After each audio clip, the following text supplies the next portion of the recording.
नमस्कार, मैं रवीश कुमार। क्या आप जानते हैं कि वित्त वर्ष 2025 में बैंकों में कितने का फ्रॉड हुआ? 36,000 करोड़ रुपए से भी अधिक का फ्रॉड हुआ है।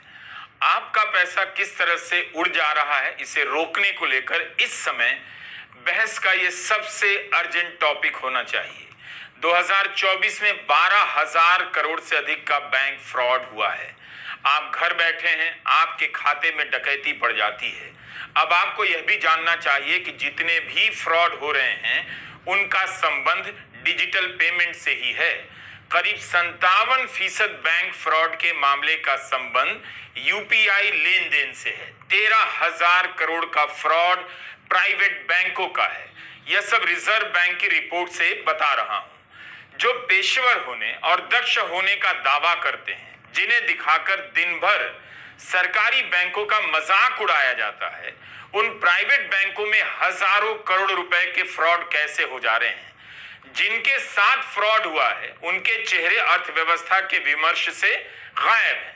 पैसे मिले या ना मिले, उनका चेहरा, उनका हाल कहीं नजर नहीं आता। अखबारों में खबर छप जाती है, उसके बाद लापता हो जाते हैं। बैंक फ्रॉड से 36,000 करोड़ रुपया निकाला गया है।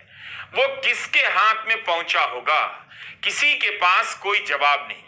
57% फ्रॉड का संबंध प्राइवेट बैंक से है। क्या आपको इसमें कोई लिंक नजर आ रहा है? यूपीआई से आप लेन देन करते हैं। बैंक फ्रॉड में यूपीआई का हिस्सा 57% है। इसमें से भी 60% फ्रॉड प्राइवेट बैंक से संबंधित है। तो किसी जासूस को पता करना चाहिए कि इस लूट में कौन कौन शामिल हो सकता है। जरूरी है कि हम बैंक फ्रॉड के खेल को नए सिरे से समझें। ऐसी खबरों को लेकर देश में बातचीत हो। समझ बने कि डिजिटल करेंसी आगे जाकर आम जनता के जीवन को आजादी देने वाली है या सरकार के कंट्रोल करने का नया रास्ता बनाने वाली है। रातों रात आपके खाते का पैसा किसके इशारे पर उड़ा दिया जाएगा? क्या यह मात्र कल्पना है या पता कीजिए दुनिया में कहीं ऐसा हो तो नहीं रहा? कनाडा में एक बार ऐसा हो चुका है। फरवरी 2022 में फ्रीडम कॉन्वॉय प्रोटेस्ट चल रहा था। वहां के प्रधानमंत्री जस्टिस ट्रूडो ने ही धमकी दे दी कि बैंक खाते फ्रीज कर दिए जाएंगे। सरकार ने कोर्ट से आदेश भी नहीं लिया और कुछ समय के लिए बैंक खाते फ्रीज कर दिए गए। कभी आपने सोचा कि प्रदर्शन में जाने पर बैंक खाते फ्रीज किए जा सकते हैं? इसलिए देश और दुनिया से बेखबर मत रहा कीजिए। इससे पहले कि घर घर में हाहाकार मच जाए, समय आ गया है कि हम अर्थव्यवस्था और उसके भीतर अवसरों की सच्चाई का कठोरता से सामना करें और आंकड़े के खेल को समझें। 2024-25 में यूपीआई के जरिए लेन देन की राशि 260 लाख करोड़ तक पहुंच गई है। यह आंकड़ा बहुत बड़ा है, लेकिन यूपीआई से किस स्तर का पेमेंट हो रहा है यह भी जान लीजिए। विवेक कौल ने न्यूज लॉन्ड्री में लिखा है कि 50% पेमेंट 200 रुपए से कम के हैं और 75% पेमेंट 100 रुपए से कम के हैं। यानी जो लोग यूपीआई से पेमेंट कर रहे हैं वो 150 रुपए की लेन देन कर रहे हैं। इनकी आर्थिक क्षमता बहुत ज्यादा नहीं होगी। सवाल है कि निचले तबके के लोगों के 50-100 रुपए के पेमेंट को जोड़कर क्या इसे अर्थव्यवस्था की बड़ी कामयाबी बताई जा सकती है? तकनीक की कामयाबी हो सकती है, लेकिन क्या यह अर्थव्यवस्था की भी सफलता है? एक और बात है, इससे पता चल रहा है कि जिनके हाथ में पैसा नहीं, कम से कम पैसा है, वही यूपीआई का ज्यादा इस्तेमाल कर रहे हैं। वो अगर नहीं भी करते तो भी यह उनकी मेहनत का पैसा था, इतना ही खर्च कर पाते। अब आप दूसरा आंकड़ा देखिए, रिजर्व बैंक का ही है। कैश का चलन भारत में कम नहीं हुआ। नोटबंदी के पहले कैश का चलन जीडीपी का 12% से अधिक था, जो अब 11% से अधिक हो चुका है, यानी करीब करीब बराबर ही। 2016 में cash in economy 13 lakh crore था, जो अब बढ़कर 38.41 लाख करोड़ हो गया है। मतलब नोटबंदी का कोई फायदा नहीं हुआ, कैश का चलन घटा नहीं। जब सरकार कैश के बदले यूपीआई को प्रोत्साहित कर रही है, तो इस तादाद में कैश का चलन क्यों बढ़ रहा है? कौन खेल खेल रहा है इतने कैश से? क्या गद्दे के नीचे, दरवाजे के पीछे कैश रखने का दौर कभी खत्म ही नहीं हुआ? लोगों को झांसा दिया गया कि भ्रष्टाचार मिटा दिया गया है, कैश घटा दिया गया है। कैश कैसे बढ़ गया, इस सवाल का जवाब देना चाहिए। कौन लोग हैं जो 50-50 रुपए का पेमेंट यूपीआई से कर रहे हैं और कौन लोग हैं जो लाखों करोड़ रुपए का पेमेंट कैश से कर रहे हैं? यूपीआई के आंकड़े से हमें यह तो पता चलता है कि 260 लाख करोड़ का पेमेंट हुआ है, लेकिन उसका भी यही सच है कि 100-200 रुपए का पेमेंट हो रहा है। लेकिन कैश का सच क्या है? रियल एस्टेट से लेकर किस धंधे में इसकी खपत हो रही है? इसका मतलब है कि आज भी कुछ लोगों के हाथ में बहुत सारा कैश है, उन्हीं के पास बेहिसाब दौलत है और उसका बड़ा हिस्सा काला धन भी हो सकता है। कुछ ही दिन पहले दिल्ली हाईकोर्ट के तत्कालीन जस्टिस यशवंत वर्मा के घर पर कैश में आग लगने की खबर आपने सुनी थी, आई थी। सुप्रीम कोर्ट के 3 जजों की कमेटी की रिपोर्ट इस पर आ गई है, कमेटी ने जांच की है। मीडिया में इसे लेकर थोड़े थोड़े समय के बाद खबरें छप रही हैं, कुछ यहां कुछ वहां। अब खबर आई है कैश मिला था, मगर यह खबर नहीं आ रही कितना कैश रहा होगा, इसकी जानकारी नहीं। ओडिशा के एक चीफ इंजीनियर बैकुंठ नाथ सारंगी के घर से 2.5 करोड़ रुपए का कैश बरामद हुआ है। इतना कैश था कि कुछ कैश घर के बाहर भी फेंका गया। ओडिशा में ही ईडी के उपनिदेशक चिंतन रघुवंशी को गिरफ्तार किया गया। इन्होंने छापा मारा एक व्यवसायी के घर और उसी केस में राहत देने के लिए 50 लाख रुपए की रिश्वत भी मांगी। 20 लाख रुपए की पेशगी के समय अरेस्ट हो गए। लेकिन आप या हम नहीं जानते कितने लोग, जिनकी संख्या कुछ हजार में हो सकती है या कुछ लाख में हो सकती है, कैश के ढेर पर बैठे हैं। कैश किसके यहां जमा है, इसे लेकर मासूम बनने की जरूरत नहीं। मोदी सरकार में भ्रष्टाचार बेतहाशा बढ़ा है। रिजर्व बैंक की रिपोर्ट है कि 500 रुपए के नकली नोट का चलन 37% बढ़ गया, वरना उनके सहयोगी आंध्र प्रदेश के मुख्यमंत्री चंद्रबाबू नायडू प्रधानमंत्री मोदी से यह मांग नहीं करते कि 500 से लेकर 1000, 2000 के नोट को पूरी तरह बंद कर दिया जाए, इनकी नोटबंदी की जाए और डिजिटल करेंसी लागू हो। नीति आयोग की बैठक में नायडू ने यह सुझाव दिया कि कैश का चलन बंद होगा तो राजनीतिक और सार्वजनिक जीवन से भ्रष्टाचार खत्म होगा। नोटबंदी फेल हो गई, फिर भी नोटबंदी की बात हो रही है। भ्रष्टाचार दूर नहीं हो रहा, लेकिन दूर करने का सपना मासूम जनता के बीच बेचा जा रहा है, क्योंकि बिक जाता है। आपको याद होगा, नोटबंदी के बाद काला धन विरोधी दिवस मनाया गया। अब उसका क्या हुआ, क्या भुला दिया गया? कभी आपने पूछा भी है? पूछ लिया कीजिए। डिजिटल करेंसी का एक खतरा आप रोज देख रहे हैं। जरा सी चूक करते हैं, बैंक से पैसा गायब हो जाता है। इसमें दोषी आपको ही बता दिया जाता है, लेकिन यह धंधा कितना बड़ा हो गया है, आपका पैसा सुरक्षित नहीं। 36,000 करोड़ रुपए का बैंक फ्रॉड कोई मामूली बात नहीं। प्रधानमंत्री मोदी के समय ही इस तरह का बैंक फ्रॉड बढ़ा और इसे खत्म करने में उनकी सरकार पूरी तरह नाकाम साबित हुई। कोई अभियान नहीं कि इसे जड़ से मिटा दिया जाए। तो आप इसी से जान जाइए कि गरीब आदमी के पास ईमानदार होने के अलावा दूसरा रास्ता नहीं। इसीलिए वह 100-200 रुपए का पेमेंट यूपीआई से कर रहा है और सत्ता से किसी भी तरह से जुड़े लोगों के पास बेईमान होने के असीमित अवसर हैं। उनकी बेईमानी का ओर छोर पता नहीं चलता। तो यह है भारत की अर्थव्यवस्था की कड़वी सच्चाई। 2 तरह के आंकड़े अखबार में आए हैं। एक आंकड़ा बता रहा है कि जनवरी से मार्च की जीडीपी 7.4% रही है, जिसके कारण इस पूरे वित्त वर्ष की जीडीपी 6.5% हो सकती है। लेकिन 6.5% पिछले 4 साल में सबसे कम बताई जा रही है। कांग्रेस की सुप्रिया श्रीनेत का यह बयान सुनिए, वीडियो उन्हीं का बनाया हुआ है। यह भी देखिए कि राजनीति ने कितना बदल दिया। जो काम मीडिया को करना चाहिए वो काम अब राजनीतिक पार्टी के प्रवक्ता कर रहे हैं, यानी ग्राफिक्स और बुलेट पॉइंट के साथ बयान जारी कर रहे हैं। सुप्रिया श्रीनेत पूर्व में आर्थिक मामलों की पत्रकार भी रही हैं। वित्तीय वर्ष 2025 जो अभी 31 मार्च को एंड हुआ है, 6.5% ग्रोथ रेट हमारी जीडीपी की हुई है, जो कि 4 साल में सबसे निचले स्तर पर है। कोविड के बाद से सबसे निचले स्तर पर यह ग्रोथ रेट आई है। यहां पर यह बताना जरूरी है कि हिंदुस्तान इस टाइम पर 7% ग्रोथ रेट इकोनॉमी भी नहीं है। हमारी ग्रोथ रेट फिस्कल ईयर 25 में 6.5% आई है। इसके पहले वाले साल में 9.2% थी। फिस्कल ईयर 2023 में 7.6% थी, फिस्कल ईयर 22 में 9.7% थी। तो हमारी ग्रोथ रेट 4 साल में सबसे निचले स्तर पर आई है। इसका पूरा प्रभाव निवेश पर, कंजम्पशन पर, जॉब्स पर, इकोनॉमिक एक्टिविटी पर पड़ता है। क्या ग्रो करना है? एग्रीकल्चर हर बार की तरह संजीवनी साबित हुआ। पूरे साल में एग्रीकल्चर की ग्रोथ रेट करीब 4.6% रही, जो पिछले साल उसके मुकाबले 2.7% ही थी। लास्ट तिमाही में एग्रीकल्चर की ग्रोथ रेट 5.4% थी, जो कि पिछले साल के लास्ट क्वार्टर में मात्र 0.9% थी। तो दिक्कत कहां है? दिक्कत है मैन्युफैक्चरिंग में। इतना पीआर स्टंट, इतनी सारी स्कीम, इतने सारे स्लोगन, और उसके बाद भी हमारी फैक्ट्रीज में उत्पादन नहीं हो रहा है। फिस्कल ईयर 25 में मैन्युफैक्चरिंग की ग्रोथ गिरकर 4.5% पे आ गई, जो कि उसके पिछले साल के मुकाबले 12.3% थी। लास्ट क्वार्टर में मैन्युफैक्चरिंग की ग्रोथ रेट गिरकर 4.8% हो गई, जो कि 24 के लास्ट क्वार्टर में 11.3% थी। लगातार मैन्युफैक्चरिंग गिर रही है, हमारी फैक्ट्रीज में उत्पादन नहीं हो रहा, और इसीलिए इतने सारे लोग बेरोजगार आपको दिखते हैं।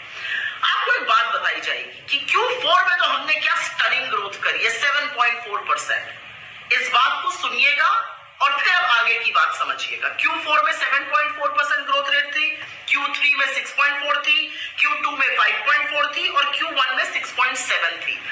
तो फर्स्ट हाफ में एवरेज ग्रोथ रेट 6% थी, सेकेंड हाफ में एवरेज ग्रोथ रेट 6.9% है। पहले ये बात समझ लीजिए। अब आगे की बात करते हैं। Q4 पर क्यों नहीं ढोल बाजे नहीं बजने चाहिए? क्योंकि ये मिसलीडिंग है, और ये मिसलीडिंग इसलिए है क्योंकि अगर आप Q4 का जीडीपी देखिएगा तो 7.4% ग्रोथ रेट है, लेकिन अगर Q4 का जीवीए देखिएगा तो वो 6.8% पर ही ग्रो हुआ है। ऐसा क्यों हुआ है? ऐसा इसलिए हुआ है क्योंकि सब्सिडी फोर्थ क्वार्टर में 45% डाउन है और गवर्नमेंट स्पेंडिंग चौगुनी हुई है। तो इकोनॉमिक ग्रोथ नहीं हुई है, सब्सिडी डाउन हुई है, गवर्नमेंट ग्रोथ चौगुनी हुई है, और इसलिए आपको Q4 का जीडीपी बढ़ा हुआ दिख रहा है। कांग्रेस का कहना है कि वास्तविक वृद्धि हो रही होती तो जमीन पर भी दिखाई देती, जो नहीं दिख रही। इस बीच एक और खबर आई है। 10 साल से यही हो रहा है। जीडीपी के आंकड़ों से उम्मीद पैदा की जाती है। एक तिमाही में जरा सा सुधार दिखता है, हंगामा मचा दिया जाता है, लेकिन सच्चाई यही है कि भारतीयों का जीवन बदल नहीं रहा। अर्थव्यवस्था किसी तरह रेंग कर आगे बढ़ती जा रही है। प्रधानमंत्री बिहार गए, 20 साल कम नहीं होता। वहां पर 20 साल से नीतीश कुमार मुख्यमंत्री हैं। करीब 48% लोग बिहार में 20,000 रुपए से भी कम कमाते हैं। 34.13% यानी 94 लाख परिवार महीने में 6,000 रुपए से भी कम कमाते हैं। 50,000 से अधिक कमाने वाले बिहार में 4% से भी कम हैं। इतना बड़ा राज्य और उसकी आर्थिक हालत की ये तस्वीर नीतीश कुमार की सरकार ने ही 2023 में जाति गणना कराई थी और उसकी रिपोर्ट पेश की। इस सर्वे में बताया गया है कि 95% से अधिक बिहार के लोगों के पास यातायात का अपना कोई साधन नहीं। बिहार की आबादी 13 करोड़ से कुछ अधिक है और 12.48 करोड़ के पास परिवहन का कोई साधन नहीं। केवल 0.44% के पास ही 4 पहियों वाली गाड़ी है। आर्थिक विकास की बात नहीं होती, इसीलिए 20 साल से विकास के नाम पर केवल सड़क, फ्लाईओवर और स्टेशन की रंगाई पुताई से नेता अपना भाषण पूरा कर ले रहे हैं। बिहटा एयरपोर्ट पर भी 1400 करोड़ रुपए का निवेश हो रहा है। साथियों, बिहार में आज हर तरफ 4 लेन और 6 लेन सड़कों का जाल बिछ रहा है। पटना से बक्सर, गया जी से डोभी, पटना से बोधगया जी, पटना, आरा, सासाराम, ग्रीनफील्ड कॉरिडोर, हर तरफ तेजी से काम हो रहा है। गंगा, सोन, गंडक, कोसी समेत सभी प्रमुख नदियों पर नए पुल बनाए जा रहे हैं। हजारों करोड़ की ऐसी परियोजनाएं बिहार में नए अवसर और संभावनाओं का निर्माण कर रही है। इन प्रोजेक्ट से हजारों युवाओं को रोजगार मिलेगा। विकास दिखे इसलिए स्टेशनों की रंगाई पुताई सजावट की जा रही है ताकि लगे कुछ हुआ है। लोगों का जीवन लेकिन कम बदल रहा है। कब तक बिहार सड़क निर्माण के आईने में ही अपना चेहरा देखता रहेगा? कब देखेगा कि उसके कॉलेज कबाड़ में बदल चुके हैं? वहां से केवल पलायन के लिए एक सर्टिफिकेट मिलता है, पढ़ाई खाक हो चुकी है। सोचिए, इतनी बड़ी अर्थव्यवस्था बनने का स्वांग कर रहे हैं और बिहार की 13 करोड़ आबादी में से 12 करोड़ लोगों के पास कंप्यूटर या लैपटॉप नहीं है। ये जाति गणना की रिपोर्ट में यह सब आया है। कब तक हम इस सच्चाई से भागते रहेंगे? कितने साल और धार्मिक मुद्दों पर राजनीति कर लेंगे? कभी ना कभी इन सवालों पर लौट कर आना होगा। जब तक हिंदी प्रदेश के एक जागरूक प्रदेश का यह हाल रहेगा, बाकी राज्यों का क्या हाल होगा आप कल्पना कर सकते हैं। नेशनल स्टैटिस्टिक्स सर्वे एनएसओ की एक रिपोर्ट आई है। इसके अनुसार भारत के ग्रामीण इलाकों में आधी महिलाओं के पास अपना फोन नहीं है। 15 साल से ऊपर की 51.6 महिलाओं के पास मोबाइल फोन नहीं है, जबकि 80% मर्दों के पास फोन है। इसका एक मतलब यह भी हुआ कि महिलाओं के पास सूचना और मनोरंजन दोनों के साधन नहीं है, स्वतंत्र रूप से संपर्क के भी साधन नहीं है। उन्हें पता ही नहीं कि देश में दुनिया में क्या हो रहा है। भारत सरकार ने 2024-25 के लिए कर संग्रह का लक्ष्य रखा था, उससे 58,000 करोड़ कम टैक्स मिला है। इसमें प्रत्यक्ष और अप्रत्यक्ष कर दोनों शामिल हैं। कर संग्रह का टारगेट पूरा नहीं हुआ। फैक्ट्री का उत्पादन कब बढ़ेगा? क्यों नहीं बढ़ रहा? जब फैक्ट्री में उत्पादन नहीं हो रहा तो रोजगार किसे मिल रहा है? अप्रैल 2025 में इंडस्ट्रियल आउटपुट 2.7% रहा, 8 महीने में सबसे कम। विदेशी निवेश के आने को लेकर भी बहस छिड़ी है कि विदेशी निवेश का भारत में आना काफी घट गया है। पिछले साल के मुकाबले 96% कम हो गया है। बाजार का हाल भी बुरा है, लेकिन सरकार का दावा चकाचक, सब चंगा है लेकिन नहीं। भारत की गरीबी को आप जिस भी तरह से छिपाइए दिख जाती है। अभी अभी खबर आई थी कि भारत जापान से आगे निकल गया है। इसकी औपचारिक घोषणा नहीं हुई, निकला भी नहीं, लेकिन खबर फैला दी गई। फिर खबर आई कि नहीं, यह बात अभी जल्दी में कह दी गई है। जब अर्थव्यवस्था के जानकार लोगों ने समझाया कि इस समय भारत की महंगाई प्रचंड रूप से तेज है, तब लोगों को समझ में आया कि जापान से निकलने की बात में वैसा दम नहीं। और इंडिया चक्रवर्ती ने लिखा है कि पिछले 10 साल में भारत में कीमतें 62% तक बढ़ी हैं, जापान में 10 साल में मात्र 8%। इतनी महंगाई में सोचिए आपकी कमाई कहां उड़ गई होगी पता भी नहीं। चीजों के दाम बढ़ने के कारण अर्थव्यवस्था का आकार बढ़ा है और इंडिया ये बताना चाहते हैं। आप महंगी चीजें खरीदने के लिए मजबूर किए जा रहे हैं। पेट्रोल के रेट तो आप भूल ही चुके हैं। आईएमएफ अंतर्राष्ट्रीय मुद्रा कोष मौजूदा दरों पर जीडीपी का आकलन करता है, तो जिसके यहाँ महंगाई ज्यादा होगी उसकी जीडीपी का आकार थोड़ा बड़ा दिखाई देगा। तो इतना कौन समझता है? आम लोग तो नहीं समझते। और किसके पास समय है यह सब समझने के लिए? लोगों ने यह भी दिखा दिया कि 2014 से जापान की प्रति व्यक्ति आय गिरती जा रही है तेजी से, लेकिन गिरने के बाद भी भारत के प्रति व्यक्ति आय से 13 गुना अधिक है, कहीं कहीं पर 11 गुना अधिक भी बताया गया है। इसलिए भारत की तुलना जापान से नहीं होनी चाहिए। कब तक हम गुगली फेंककर झांसा देते रहेंगे कि भारत की जीडीपी बढ़ती जा रही है? कब हम अपनी आर्थिक हालत की तरफ देखेंगे? क्या आपका जीवन बदल रहा है? आपके साथ क्या हो रहा है? आपके बच्चों के साथ क्या हो रहा है? भारत में कुल 3 लाख लोग हैं जिनकी आमदनी 1 करोड़ सालाना से अधिक है। 140 करोड़ की आबादी में मात्र 3 लाख लोग। हिसाब निकाल लीजिए तो पता चलेगा कि इस 1% की वजह से जीडीपी का समंदर विशाल दिखाई दे रहा है। लेकिन इसकी गहराई में वैसे ही लोग हैं जो खुद से अनाज नहीं खरीद सकते, मुफ्त अनाज योजना पर निर्भर हैं। इसलिए जब जीडीपी के आंकड़े आए कि इतना हो गया, उतना हो गया और उतना हो जाएगा, तो अपनी हालत का हिसाब कर लीजिए कि आपका कुछ बदला है या बदलने वाला है भी नहीं। क्या आप जानते हैं कि भारत में 14 लाख छात्र केवल आईआईटी की प्रवेश परीक्षा में शामिल होते हैं? इतनी ही संख्या में लगभग भारत में इंजीनियरिंग की सीटें हैं। कम से कम 8 से 10 लाख छात्र इंजीनियरिंग की डिग्री लेकर पास होते हैं। क्या इन्हें नौकरी मिल रही है? नौकरी मिल रही है तो क्या इन्हें अच्छी सैलरी मिल रही है? AICTE के आंकड़े के अनुसार 2015-16 से लेकर 2020-21 तक 400 इंजीनियरिंग कॉलेज बंद हो गए, यानी हर साल 50 कॉलेज बंद हुए हैं। जो चल रहे हैं उनमें भी ज्यादातर कॉलेज घटिया या खराब स्तर के हैं, लेकिन माता पिता को लगता है कि कुछ ना कुछ हो जाएगा, फिर लोन लेते हैं, फीस देते हैं। कहीं कोई क्वालिटी का बोध नहीं। अगर क्वालिटी का बोध होता तो यह बात 20 साल से नहीं कही जाती कि हमारे इंजीनियर की क्वालिटी ठीक नहीं।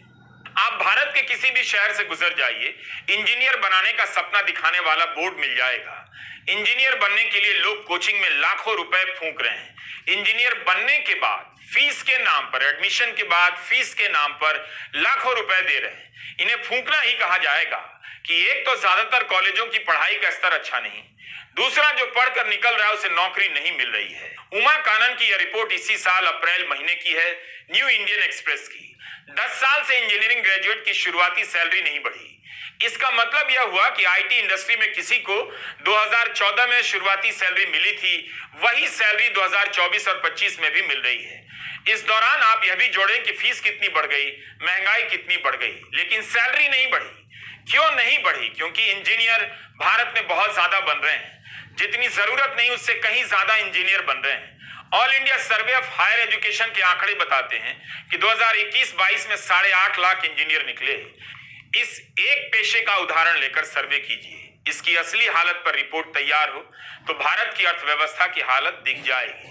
जिस पेशे के लिए एक छात्र 6 से 7 साल कठोर परिश्रम करता है, गणित से लेकर अपने विषय में महारत हासिल करता है, उसे आज के भारत में ढंग की नौकरी नहीं मिल रही। 2020-21 में 2 साल के लिए नए इंजीनियरिंग कॉलेज खोलने की अनुमति पर रोक लगा दी गई थी। 2023 से यह रोक हटा दी गई। कई रिपोर्ट है कि इंजीनियरिंग कॉलेज के 30% सीटें खाली रह जाती हैं, लेकिन कहीं ठीक से बहस नहीं हो रही। कमेटियां बनी हैं, रिपोर्ट आई है, मगर सार्वजनिक जीवन में चर्चा नहीं कि AI के दौर में लाखों रुपए देकर छात्र कंप्यूटर और इलेक्ट्रॉनिक पढ़ रहे हैं तो उनका क्या भविष्य है। 2023 की यह खबर देखिए, केरला में चपरासी की वैकेंसी निकली। 7वीं पास योग्यता की जरूरत थी, लेकिन बड़ी संख्या में इंजीनियर चले आए साइकिल टेस्ट देने। ऐसी खबरें अब आम हो चुकी हैं। जहां भी चपरासी की बहाली निकलती है, इंजीनियर की बात होने लग जाती है। इंजीनियरिंग से निकले छात्र ऑनलाइन फ्रॉड का रास्ता भी पकड़ रहे हैं। उन्हें कुछ समझ में नहीं आ रहा कि कहां जाएं, तो फ्रॉड के धंधे में लग जा रहे हैं। आप खबरों को सर्च कीजिए, कई सारी ऐसी खबरें मिल जाएंगी। इसलिए कह रहा हूं कि जब आप अपने जीवन के आंकड़ों से देश की GDP के आंकड़ों में मिलान करेंगे तो उतनी दूरी नजर आएगी जितनी धरती और चांद के बीच होती है। क्या किसी भी नेता ने, सत्ता पक्ष या विपक्ष के नेता ने, इंजीनियरिंग पढ़ने वाले छात्रों से बात की है, उनका हाल जाना है? 4 साल की पढ़ाई, लाखों रुपए की फीस देने के बाद जब वे नौकरी के लिए जाते हैं तो कितनी सैलरी की नौकरी मिल रही है? हमारे पास इसका आंकड़ा क्यों नहीं है? क्या ये आंकड़ा भी जमा करना मुश्किल काम है? सबको पता है कि गिग वर्कर में इंजीनियरिंग की अच्छी खासी डिग्री वाले लोग ज्यादा हैं, लेकिन कोई बड़ा सर्वे नहीं, आधिकारिक सर्वे नहीं। इससे पता चल जाएगा कि इंजीनियरिंग की पढ़ाई आपको कहां लेकर जा रही है। इंजीनियर बनने के बाद कितने लोगों को इंजीनियरिंग की नौकरी नहीं मिल रही है, इसका भी सर्वे होना चाहिए। और क्यों नहीं मिल रही है? कितने लोग गिग वर्कर के रूप में काम कर रहे हैं जिन्होंने इंजीनियरिंग की पढ़ाई की है? किसी भी ठोस मुद्दे पर कहीं बहस नहीं, फालतू के टॉपिक पैदा किए जा रहे हैं, दिन रात उसी पर चर्चा होती है। बहुत जरूरी है कि हम इंजीनियरिंग की पढ़ाई और उसके भविष्य पर बात करें। अपने युवाओं को हम अंधेरे में नहीं रख सकते, ना उनसे धोखा कर सकते हैं। 11 साल बीत गए, कब तक थीम एंड थ्योरी की सरकार चलती रहेगी? जब तब कभी पटेल को लेकर बहस छिड़ जाती है, कभी नेहरू को लेकर रिसर्च पेपर निकाले जाने लगते हैं। ये सब काम आप क्लासरूम में कीजिए, ड्राइंग रूम में कीजिए। पॉलिटिक्स में बताइए कि देश इस रास्ते पर क्यों है जिसकी कोई मंजिल नजर नहीं आती। नमस्कार, मैं रवीश।